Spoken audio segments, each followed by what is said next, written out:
and I was at Smyrna. Another friend of mine and I took, he had friends in Jersey City, and my home was in Philadelphia.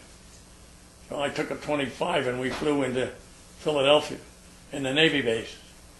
And that was a little comical because the Navy bases at that time were different than Army. So we flew into the Navy and I radio into the airfield and they said, we're what did they use? We're secured. I said, what the hell do you mean you're secured? I'm flying around over. Well, we close at 5 o'clock. So I said, that's great. I got a chart. It runs off the Navy base. I said, I go down the river to Newcastle and park the airplane at Newcastle. And the next morning I come back, Joe, and let Joe out at the Navy base. And he goes to Jersey and I go to see my mother, who was in Ridley Park at that time. So Sunday comes back and I go back up to the Navy base and I said, where's Joe? And he said, well, hold on a few minutes, you'll see Joe. Here comes a limousine, big sedan convertible limo with the top down, and Joe and another guy sitting on the back, half loaded. They're a big bomb. They're all bombs. So he gets in and I said, oh, okay, what's the direction?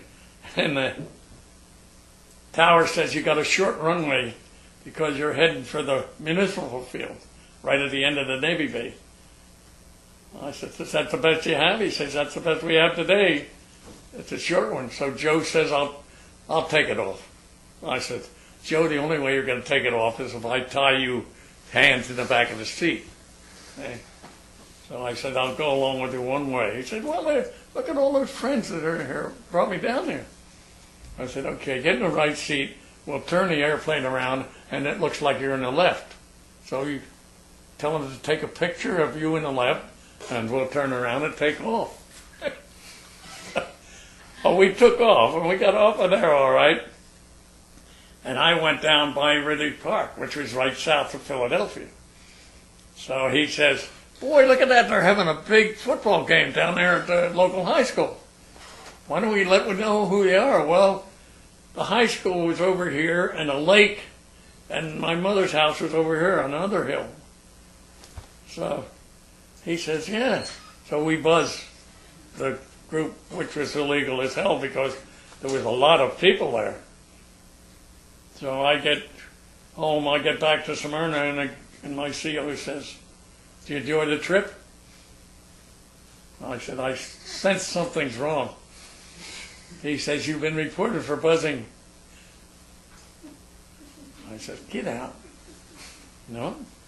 It wasn't until about 6 months later, my mother tells me the story that this airplane buzzed right across in front of the house, and she took the number. She took the number and reported it. I said, I'll be damned.